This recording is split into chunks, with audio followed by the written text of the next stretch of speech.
You just realized your business needed to hire someone yesterday. How can you find amazing candidates fast? Easy. Just use Indeed.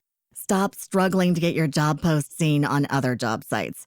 With Indeed sponsored jobs, your post jumps to the top of the page for your relevant candidates, so you can reach the people you want faster. According to Indeed data, sponsored jobs posted directly on Indeed have 45% more applications than non-sponsored jobs. Don't wait any longer. Speed up your hiring right now with Indeed. And listeners of this show will get a $75 sponsored job credit to get your jobs more visibility at Indeed.com/kidsandfamily. Just go to Indeed.com/kidsandfamily right now and support our show by saying you heard about Indeed on this podcast. Terms and conditions apply. Hiring? Indeed is all you need. Are you ready to learn the 3 secrets to launching a successful podcast? Hi, I'm Bill, a recent client of the Podcast Mogul. If you've been thinking about starting a podcast but aren't sure where to begin, he's got you covered. He is hosting a free webinar where he will share the 3 secrets that can help you launch, grow, and monetize your podcast without any fancy equipment or technical headaches. Click the link in the show notes to save your spot now and let him help get your podcast off the ground. Welcome to Invest in Yourself, the Digital Entrepreneur Podcast. Join the Podcast Mogul Phil Better as he interviews successful entrepreneurs that make their living in the digital world. Now, let's join your host, Phil Better, and his special guest today on Invest in Yourself, the Digital Entrepreneur Podcast. Ladies and gentlemen, welcome back to Invest in Yourself, the Digital Entrepreneur. Wow, I'm messing up my titles already. Hold on, let's redo that. Welcome back to Invest in Yourself, the Digital Entrepreneur Podcast. Always brought to you by me, the Podcast Mogul Phil Better. And I'm ready to introduce our guest. Very exciting guest. It's someone who's been in the business coaching industry for over 22 years. They facilitated individual growth to spur organizational growth. They've worked with owners, executive, frontline leaders, and sales professionals in a variety of sectors, including manufacturing, retail, nonprofit, government, professional services, and of course, my favorite, technology. He focuses on guiding clients to customize practical solutions that spark action and sustain improvements and growth. He believes the key to changing any organization is to facilitate change through their people. He emphasizes the power of people and the passion in it. Ladies and gentlemen, my entrepreneurs in waiting, please welcome Brad Schneider to the show. Brad, we are so happy to have you today on the show and share your amazing story. Hi, Phil. Thanks for having me. I'm excited to be here. So, Brad, I gave you this long-winded intro that I shamelessly stole off of ChatGPT, easiest tool to create great in, as you said. But I want to know more about you. Who are you? Tell us a little bit about you. Yeah. So, my story and getting involved in coaching, and you'd mentioned there's, 20 plus years of doing that in a variety of different organizations. But for me, it actually goes back to playing baseball as a kid, and I was a catcher. And one of the things that I realized as a catcher, as a kid, is when I had different pitchers, I couldn't treat them all the same way when they were struggling during a game. Some of them, if I kind of kicked them in the rear, they might kind of curl back from that and not respond well. And some I needed to really kind of jump on and challenge. Some needed a pat on the back or what have you. And that was kind of the first time in my life I ever remembered thinking about people respond to different things in different ways. And if I want to work with them to get the best out of them, I have to be flexible enough to change my approach to help them get the results that they want. And not that like when that happened when I was like 11 or 12, I thought, hey, I'm going to be a business coach. But those themes kept playing out throughout my career. And as I went through college and into starting my career and whatnot, I was always that person that people tend to just go to bounce ideas off of or ask how to approach these things or do some things differently. And so as I got my start actually in technology in an IT consulting firm, I learned all these different things that limit great technology from being successful. And almost all of them are people, communication, or behavior related things. So I started to drift my career and my training kind of in those directions, brought me through human resources, and then ultimately starting my own business about 8 years ago. But the theme kind of throughout all of that is figuring out what drives people, maybe what's holding them back, what they're afraid of, helping to kind of remove that obstacles, those head trashes, those fears, trying to help them, remind them that they're much stronger and much more powerful than maybe they even realize that they are, and help them stay kind of focused on trying to achieve those goals and objectives. And so the last 8 years is, as a growth coach, been doing that and having all kinds of fun with that, doing the thing that I feel like I was meant to do kind of on the planet, and having a blast and being able to add value to other people to see their goals achieved is really what I live for. God, that's awesome. I want to go to your why. Like, yeah, you realize back when you look back on your life, obviously you see, oh, this is why I do this, because of these incidents. And you mentioned back when you were a catcher, I was a catcher as well in my youth, and I saw it more as control. You controlled the game because you controlled the speed and the types of pitches. So I saw it more as a leadership role in that. But you also saw it in a different leadership role, which resonated with you. But what was the why that you decided to go from corporate world to I'm going to bet everything on me? So the real major driver for me, and I saw this, I lived it, and then I tried to keep it from happening in corporate gigs, and it was a challenge. So I decided I needed to go do something about it. And it was this simple concept that most of us that end up in a leadership position end up in that position because we were really good at whatever job that we were doing. And then we were thrown into that role when we were kind of next in line, so to speak. And so what I wanted to be able to do is I wanted to be able to help people that were good performers. They were good in their organizations, and they were put into different roles, whether it's the first time supervisor or the first time stepping up to an exec level, or all of those things. They all require us to work differently, do different things, have different techniques, different mindset, different focus.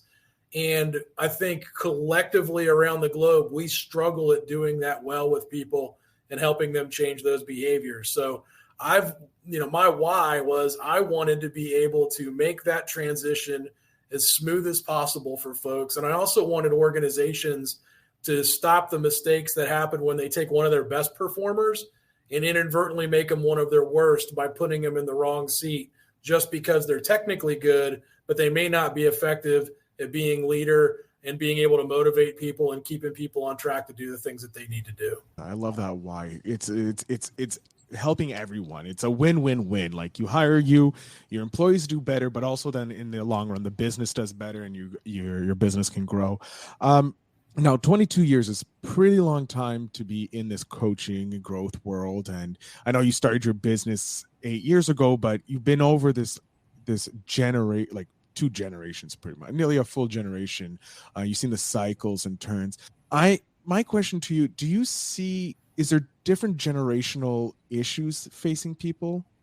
Like, let's look at the baby boomers who are close to retirement or should be retiring at this age, but some are still in that in levels. And then you have the Gen Z, the Gen Xers, the millennials, and now you have, do you work specifically with one type of generation or like one group of people, or have you seen, I have like 84 questions I'm asking at once. Here, we're going to make it simple. Your ideal client. Who is your ideal client? My ideal client is anyone that is interested in continual growth and development. They can be in nonprofit spaces, they can be in small businesses, they can be in larger businesses.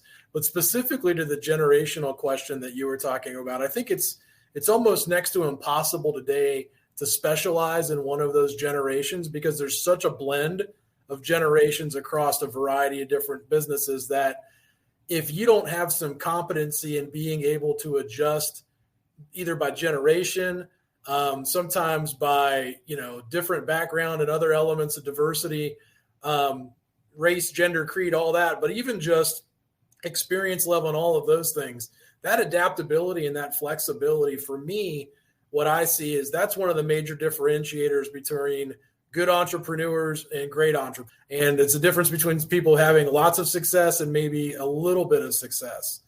And, you were kind of asking about some of those differences. One of the real hot topic ones that I'm seeing right now with a lot of the entrepreneurs that I work with is it's always been a battle and a challenge as an entrepreneur to hire people that never have the same passion and energy for the business that you do, because they're just not theirs. I mean, it's almost impossible to replicate. But one of the bigger things that I'm seeing right now, especially for, folks in their early 20s, and especially in my area, there's a lot of entrepreneurs that get frustrated with employees because they feel like there's some simple sort of employable skills that they should just know how to do.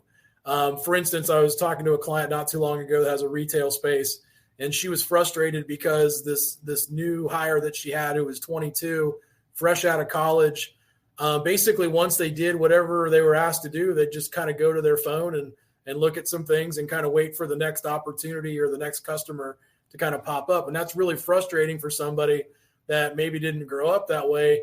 But one of the things that I think we older folks, since I'm in my late 40s, would say is that, not to be like kids these days sort of things, but as a parent of somebody who's a 21-year-old and some teenagers, my kids and their friends don't work and don't do jobs the way we used to when I was growing up. And so the simple jobs like working at your local fast food restaurant or delivering a newspaper, or some of those things, working at a grocery store, waiting tables, what have you, like those are things that taught people at a young age what it's like to be an employee, the importance of being on time, the importance of what happens if I call off on a particular time, what happens to me as somebody that comes to work and the schedule changes and now I got to fill in that gap and things like that. And because we are in a society, in my opinion, right now with teenagers and young adults, where we've pushed them to do different things like travel sports that take all their time up, and they're different, all these activities they get involved in that just don't work as much as they used to. And so that's a real gap that I'm seeing right now is, even in my past life, I would interview really good engineering co-ops, and their work experience at 22 would be things like babysitting or fraternity or sorority officer or things like that. And those are all good experiences, but nothing's like working for somebody, getting a paycheck and seeing what that experience is like. And when you never have that experience, it's hard to be a good employee. And then I think if you come out as an entrepreneur right off the bat, it's really hard to manage people because you don't know some of the things that employees do that can be either good or bad along the way. So that's probably one of the bigger generational things that's kind of topical right now that I've been doing. You made me, like, when you started with the generational thing and started kind of like not complaining, but mentioning something about how they're being treated. I never looked at it like these kids, these young adults, they unfortunately don't have those youthful jobs that, like, even I, as an elder millennial, closer to the Gen Xers, had when we were younger. Like, I started working young. I worked for my father. I did odd jobs. I understood the role of at a young age versus some of these kids, because they're getting told, like, hey, when you go to university, you need to have all these things to be an even better person to compete. So it takes away from working at jobs and that, because they need to do all these extracurricular. I never looked at it that in that. Wow. And then like for me being a Gen Xer, right? Like when I talk to other Xers or even boomers, it's like, and you know who did that? Yeah, we did. Like we set those expectations, right? We said, you know what, don't work while you're at school. Just focus on being a college student. And, those are nice things to be able to do, but there's a cost to that on the backside when it comes out to working. And, some of the things I learned by working fast food drive-through, and some of the things I learned by running a cash register in a grocery store and things like that. I mean, some of those basic lessons I still take with me today.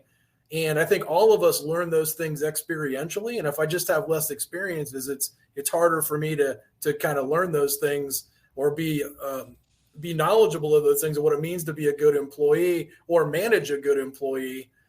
Just if I haven't lived it. I like that.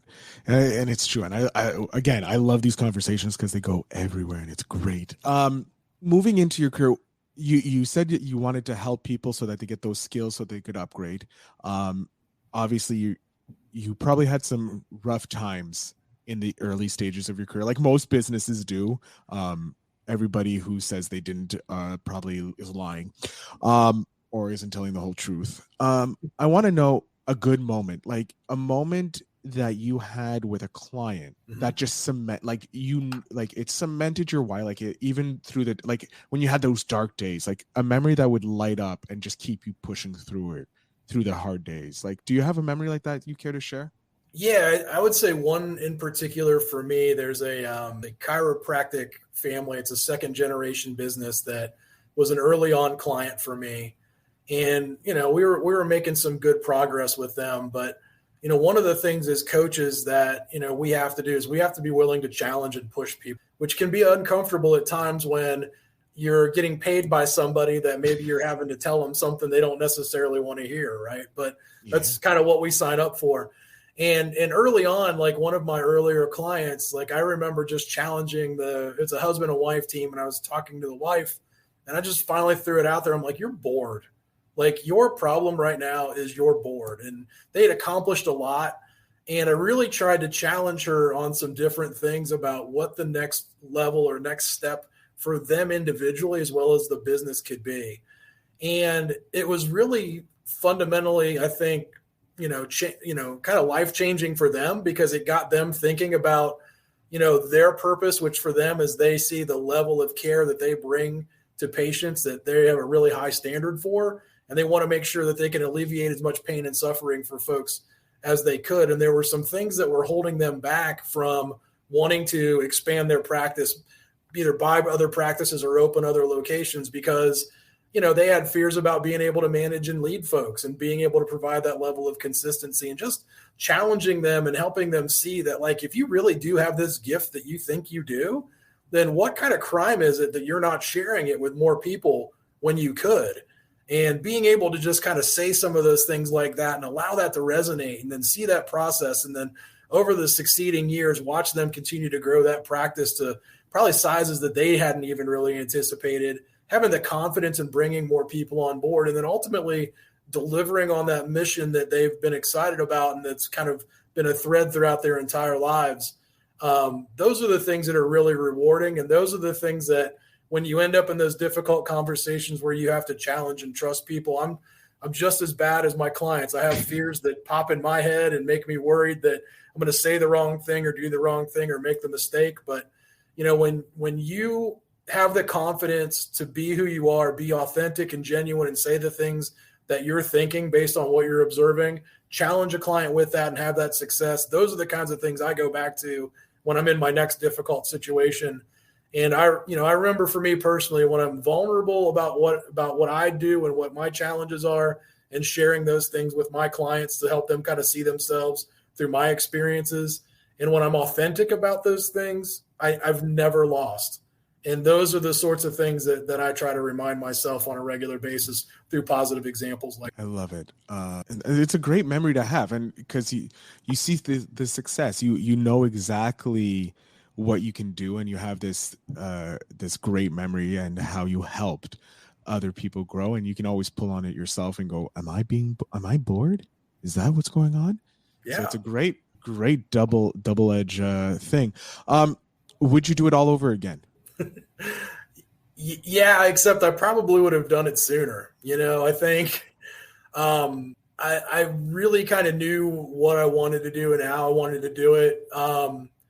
Challenge was, I've had a lot of real life issues. At 40, I had 4 kids. 2 of them would have been teenagers at that point. That's when I started this.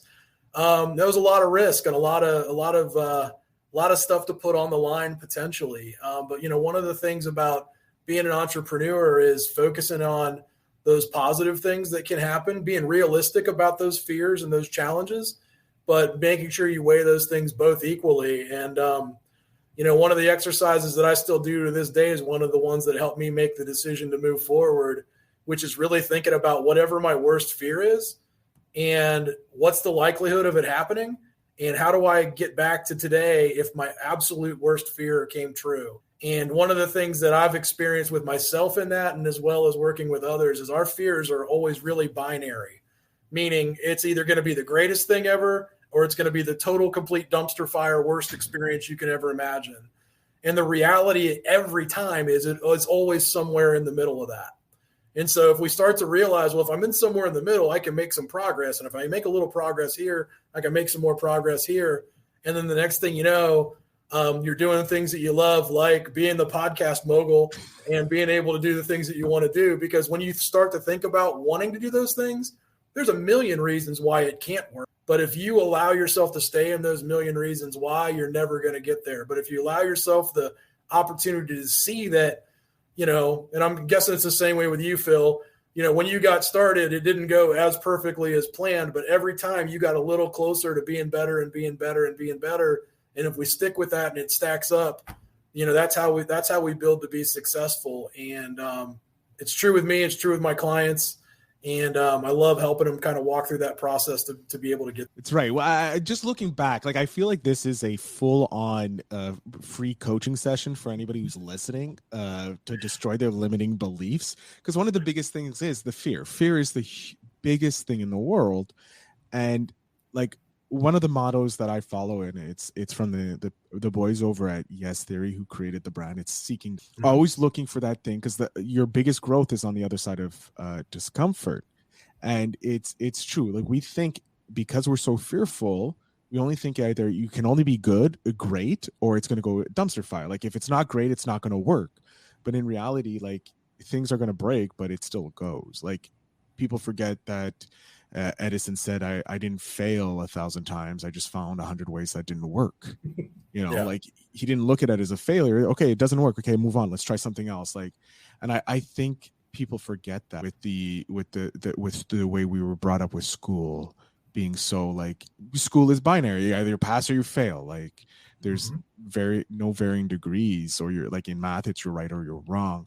So I love that you just brought up this like, hey, you always end up in the middle and you can always improve instead of worrying about the fear. Just aim for the middle and then go to great. Brad, do you have a tip? Since you wanted to do it earlier, let's look back. Someone's in the 9-to-5 slug of the corporate world, you know, like they may be enjoying their job, but it's not lighting their heart on fire. What tip do you have for them to try? I think the best tip that I can think of related to trying being an entrepreneur is it's one of those things. Like I look at this as a parent, right? Like I could talk to 1 million people before I had my first child, but until he was born, I had no idea. Right. And I think that's the same thing about entrepreneurship. Now, just like we talked about things not being binary, right? There are a lot of things that you can do to test some of your entrepreneurial ideas without having to go all the way in. And so I think, you know, back to that same notion that we were just talking about. And one of the ways we also talk about that in my practice, you know, one of my mentors talked a lot about the concept of no parking, right? And it's okay to go backwards, and we obviously want to go forward, but even going sideways helps us. The only way nothing changes is if we stay in the parking space. And, you know, having that sort of mentality of just take a first step. It doesn't matter if it's a bad step. It doesn't matter if it's the greatest step. In fact, sometimes that's been my experience that entrepreneurs that make the first step to be a really great one struggle with the next 5 or 6 steps because they didn't know how to deal with adversity in getting started, right? And so like just pick a direction and go. And whenever you go, you're going to learn, you're going to see, and you're going to evaluate. And you can always move in those different directions, get to where you want to go by moving, but continuing to just kind of sit still, you know, it just can't happen. And then the other thing I guess I would say that I see sometimes is that I don't think entrepreneurs really think about themselves as salespeople sometimes. They love a service. They love a particular skill set they have. Some of my friends that are in coding and development and things like that, like they're really good at that work. But like they hesitate to be the model or the metaphor I always use is they're always afraid they're going to be the used car salesperson, right? And I think understanding that when you go out as an entrepreneur, you are a salesperson. There's nothing wrong with being a salesperson. And the vast majority of people that I've ever met that were worried about being the used car salesperson or whatever that bad metaphor is in their head, behaviorally and how they're wired, they couldn't possibly be that person, even if they tried. And so ask for business, be willing to ask for relationships and connections, be willing to come out and do things like this and put yourself out there and not worrying about, is it going to be successful? How am I going to be perceived? But just going for it and putting yourself out there and recognizing that you have to be a salesperson, and there's nothing wrong with being a salesperson. Really great people are salespeople, and really great inventions, capabilities, life-changing services happen because people are willing to sell them to other folks. And that's probably one of the biggest blocks I see with entrepreneurs is they don't want to be that salesperson. And I have that block too, because I have the dirty car salesman, the slick car salesman, the guy that just is trying to get you to spend your buck and then forget about you. And it's like, no, podcasting is so much more than that. I'm not trying to sell you on it. Like, anyways, that's something I'm working on with my my mentor, and they're doing a great job on it, because obviously doing way better than I was last year and the year before. But we're coming up to the end of the show. We did mention Yes Theory, and as most of my fans know, I'm a huge fan of them because they come from Montreal, and they have the Spark. So we're going to do the Spark question of the show today. And I think this is a great one, speaking of mentors and teachers and that. So I want to know, who has been the most memorable teacher in your... Wow. I would say academically, I'm going to give you two answers academically.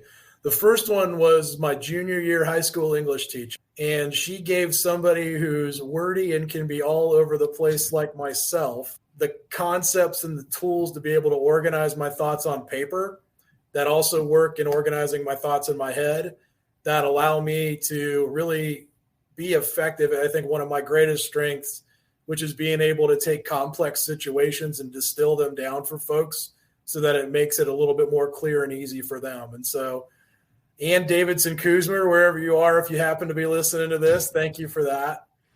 And then I'd say the other thing academically, and it's hard to pick out one person, so I'll just name the entire program. But I got my master's in organization development at Bowling Green State University in Bowling Green, Ohio, in the mid-2000s. And I had been doing some coaching and consulting work, and like doing it, but not being necessarily formally trained in it and having those doubts that we all have. Like, I looked forward to going there and finding out, like, there, as if there was some magic book of answers somewhere that I'd never seen. And what those folks did in that program, and was so helpful for me, is it helped me realize is that all these things that we have around us are tools and resources or whatever. But if we can't read the situation that we're in and the needs of individuals and the needs of organizations, like, we can't be successful. And that there are no magic one-size-fits-all answers. And that if we're focusing on the people that we're working with, if we learn about them, if we get to know them, we get to understand them, and we build trusting relationships with them, the how we make those things happen all becomes much more clear and much easier to be able to execute. And that there's no magic silver bullet. And I know that may sound silly to some, but for me, that was one of those things, was like, oh, like when I watch all these experts walking around, like there's times where they're just as full of crap as I am. and that was like freeing, right? To be able to realize, like, you're talking to some of these people that, you know, like, for instance, one of my instructors, they were some of the people that did the research and the seminal work around emotional intelligence on the book called Primal Leadership.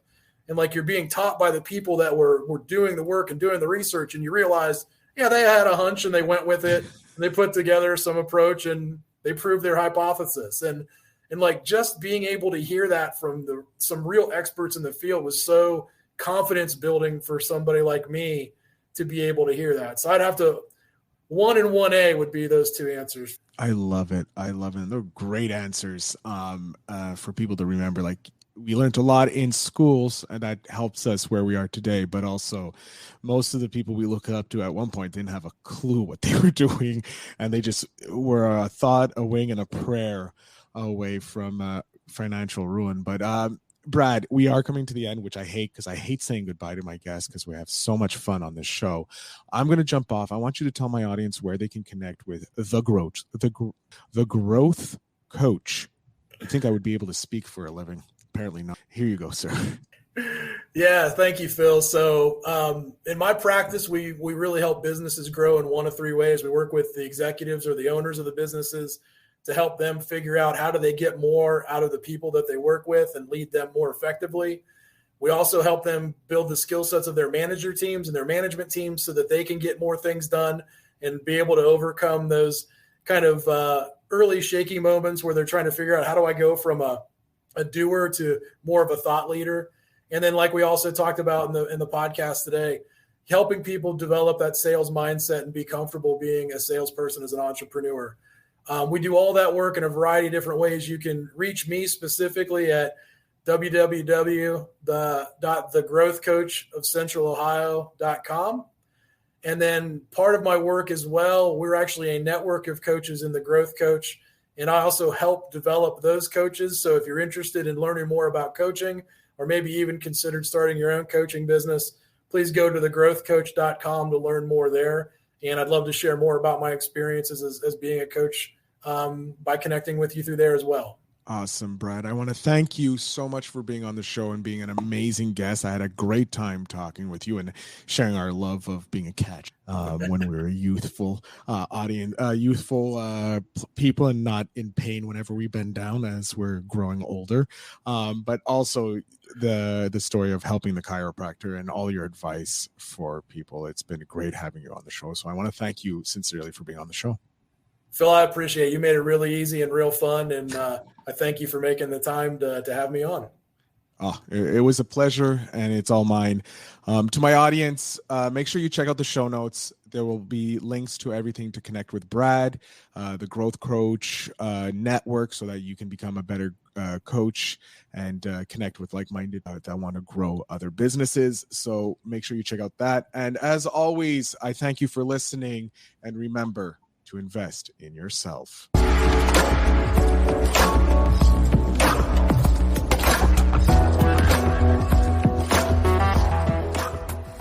Thanks for tuning in. Now it's time to take the next step. When you're ready to dive deeper into how to launch, grow, and monetize your podcast, Phil's got something special for you. Join him for a free webinar where he'll reveal the 3 secrets that have helped countless entrepreneurs succeed in podcasting.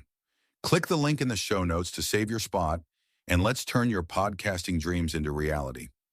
You just realized your business needed to hire someone yesterday. How can you find amazing candidates fast? Easy. Just use Indeed. Stop struggling to get your job post seen on other job sites. With Indeed sponsored jobs, your post jumps to the top of the page for your relevant candidates, so you can reach the people you want faster. According to Indeed data, sponsored jobs posted directly on Indeed have 45% more applications than non-sponsored jobs. Don't wait any longer. Speed up your hiring right now with Indeed. And listeners of this show will get a $75 sponsored job credit to get your jobs more visibility at Indeed.com/kidsandfamily. Just go to Indeed.com/kidsandfamily right now and support our show by saying you heard about Indeed on this podcast.